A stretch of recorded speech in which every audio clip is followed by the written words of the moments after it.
সমস্ত মুখ একবার মাসে করা, পাক মাটিতে হাত রাখিয়া,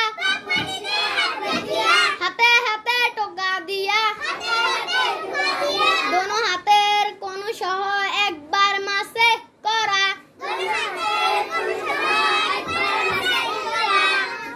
এবার পুরোটা বলো।